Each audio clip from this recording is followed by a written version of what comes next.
దేవుడు నీవు రహస్యంగా చేసినటువంటి ప్రతి పాపాన్ని కూడా దేవుడు లెక్కల్లోకి తీసుకుంటాడు అని అడుగుతానన్నాడు.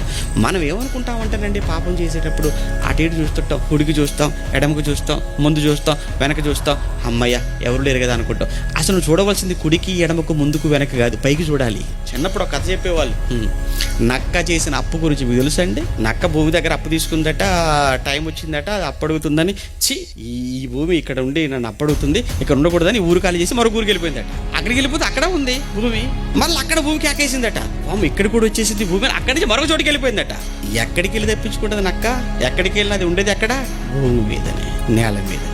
నువ్వు దేవుని దృష్టిలో నుంచి ఎలా నువ్వు తప్పించుకోగలవు?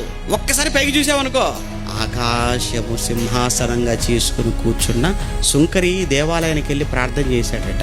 ఆకాశం వైపు కన్నులెత్తడానికి ధైర్యమే. ఇప్పుడు ఆకాశం వైపు చూడటానికే ధైర్యం చాలనప్పుడు నువ్వు గాని పాపం చేసినప్పుడు ఒక్కసారి ఆకాశం వైపు చూసావు అనుకుంటూ పాపం చేస్తావా? కన్నులు ఎత్తటానికే ధైర్యం చాలలేదట ఆయనకు ప్రార్థన చేయటానికి. అలాంటిది నువ్వు పాపం చేసే ముందు ఒక్కసారి నీ కన్నులు పైకెత్తితే పాపం ఎలా చేయగలవు నువ్వు అసలు? కనుక నీవు రహస్యంగా చేసిన పాపాల చిట్టా ఏదైతే ఉందో అది నీకే తెలుసు. అవునో కాదు ఒకసారి గుర్తు చేసుకో. మీరు చేసిన రహస్య పాపాలు, సీక్రెట్గా చేసిన వాటికి కూడా లెక్కట 90వ అధ్యాయం చెప్తాడు మోషే గారు. 90వ కీర్తన 8వ వచనంలో, మా దోషములను నీవు నీ ఎదుట ఉంచుకొని ఉన్నావయ్యా, నీ ముఖ కాంతిలో నా రహస్య పాపాలు కనబడుచున్నవి.